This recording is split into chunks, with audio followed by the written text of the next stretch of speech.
Je vais procéder à quelques lectures en plusieurs vidéos d'extraits du Premier Homme d'Albert Camus. On sait que le Premier Homme est ce roman inachevé auquel travaillait Camus quelques jours avant sa mort et dont on a retrouvé le manuscrit éjecté de la voiture, la Facel Vega, dans laquelle il a trouvé la mort, sur une route en rentrant vers Paris.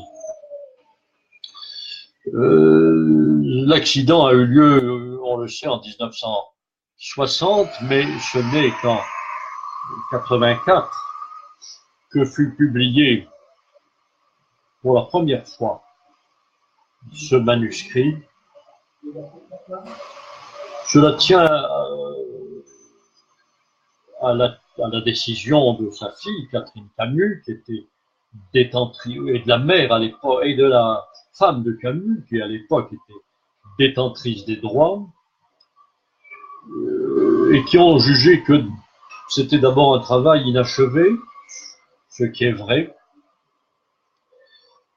qui ont également jugé que dans le cadre, dans la période de la fin de la guerre d'Algérie en 1960, cela pouvait prêter à discussion, à polémique, totalement inutile. Et elles ont donc attendu 1984. Il a d'ailleurs fallu faire un très gros travail, car l'écriture de Camus, le manuscrit entièrement raturé, était d'un abord extrêmement difficile.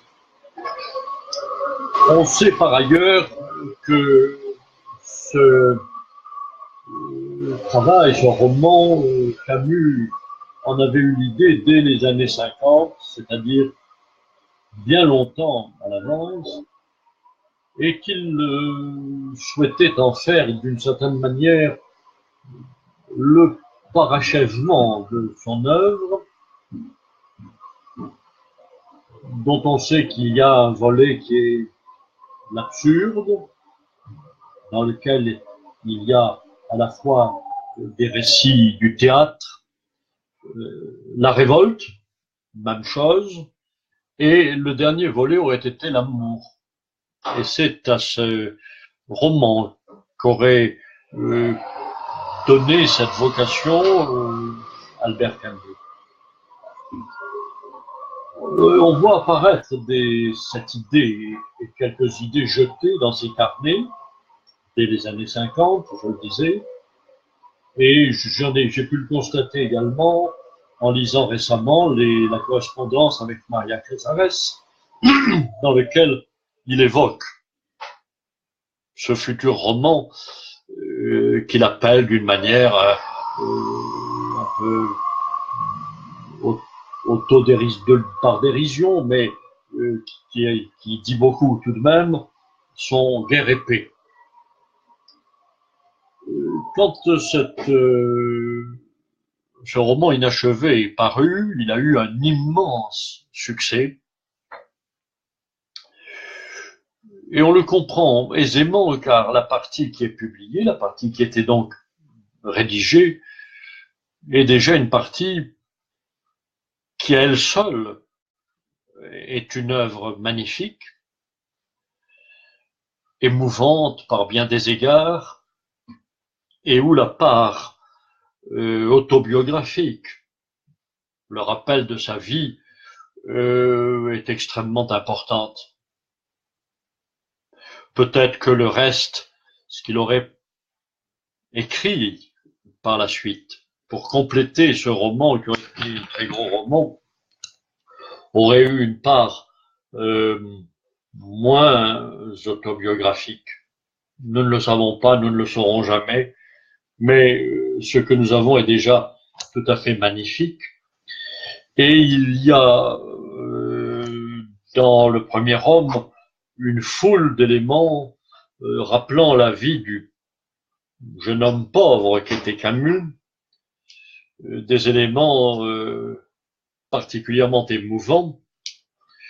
Et si personnellement j'avais un conseil à donner à des personnes qui ne connaissent pas Camus, qui n'ont jamais lu, je leur conseillerais de commencer par le premier homme, car c'est un des livres qui est celui dont l'accès est le plus facile. Et lorsqu'on l'a lu, je crois qu'on connaît Camus. Et la lecture du reste en devient plus facile, plus aisément compréhensible.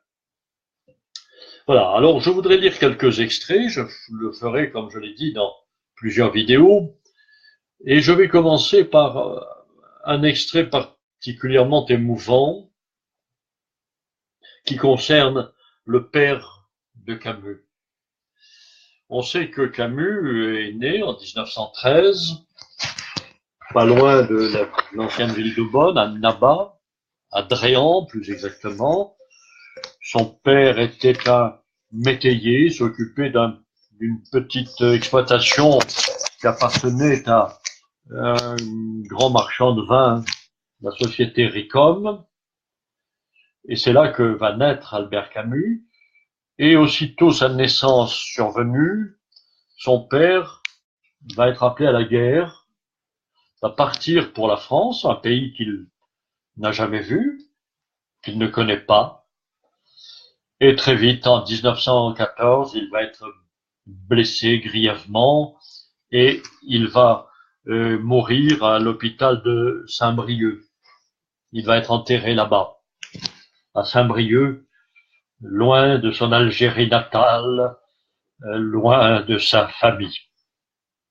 Et dans cette famille, qui est une famille pauvre, on n'a pas beaucoup de souvenirs, on n'a pas beaucoup de traces de la vie. Mais Albert Camus n'a presque rien sur son père.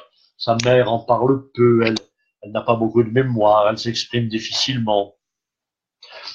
Il n'y a là que sur la cheminée les restes de l'obus qui a blessé son pauvre père. Et ce n'est que beaucoup plus tard, devenu adulte et vivant en France, qu'il va aller se recueillir sur la tombe de son père à Saint-Brieuc, conduit, je crois, vers ce cimetière par un de ses grands amis et un autre grand écrivain, Louis Guilloux. Louis Guilloux qui va lui faire connaître la tombe de son père à Saint-Brieuc. Et voilà ce que ça donne dans cet extrait du premier homme. Corméry s'approcha de la pierre et la regarda distraitement. Oui, c'était bien son nom. Il leva les yeux. Dans le ciel plus pâle, des petits nuages blancs et gris passaient lentement, et du ciel tombait tour à tour une lumière légère puis obscurcie. Autour de lui, dans le vaste champ des morts, le silence régnait. Une rumeur sourde venait seule de la ville par-dessus les hauts murs. C'est à ce moment qu'il lut sur la tombe la date de naissance de son père, dont il découvrit à cette occasion qu'il l'ignorait. Puis il lut les deux dates, 1885, 1914, et fit un calcul machinal. 29 ans. Soudain, une idée le frappa qui l'ébranla jusque dans son corps. Il avait 40 ans. L'homme enterré sous cette dalle, et qui avait été son père, était plus jeune que lui. Et le flot de tendresse et de pitié qui d'un coup vint lui emplir le cœur n'était pas le mouvement d'âme qui porte le fils vers le souvenir du père disparu, mais la compassion bouleversée qu'un homme fait ressent devant l'enfant injustement assassiné. Quelque chose ici n'était pas dans l'ordre naturel, et à vrai dire il n'y avait pas d'ordre, mais seulement folie et chaos, là où le fils était plus âgé que le père.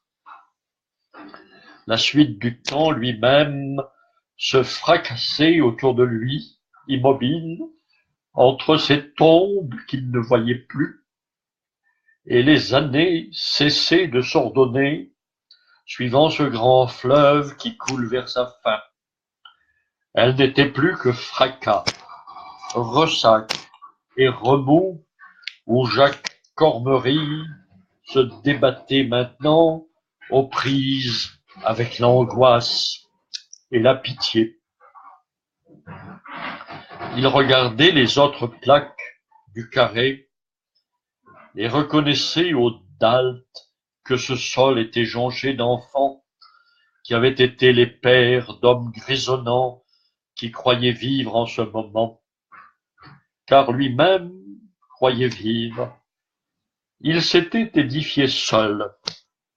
Il connaissait sa force, son énergie. Il faisait face et se tenait en main. Mais dans le vertige étrange où il était en ce moment, cette statue que tout homme finit par ériger et durcir au feu des années pour s'y couler et y attendre l'effritement dernier, se fendillait rapidement et s'écroulait déjà.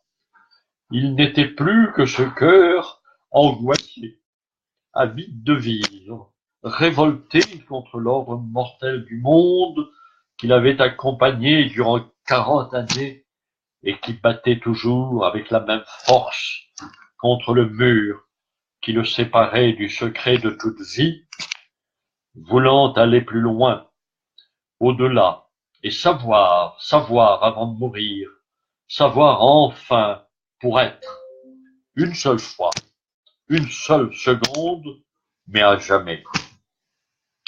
Il revoyait sa vie folle, courageuse, lâche, obstinée, et toujours tendue vers ce but dont il ignorait tout, et en vérité, elle s'était tout entière passée sans qu'il ait essayé d'imaginer ce que pouvait être un homme qui lui avait donné justement cette vie pour aller mourir aussitôt sur une terre inconnue de l'autre côté des mers. À 29 ans, lui-même n'était-il pas fragile, souffrant, tendu, volontaire, sensuel, rêveur, cynique et courageux? Oui, il était tout cela et bien d'autres choses encore. Il avait été vivant, un homme enfin, et pourtant il n'avait jamais pensé à l'homme qui dormait là, comme à un être vivant, mais comme à un inconnu qui était passé autrefois sur la terre où il était né, et dont sa mère lui disait qu'il lui ressemblait et qu'il était mort au champ d'honneur.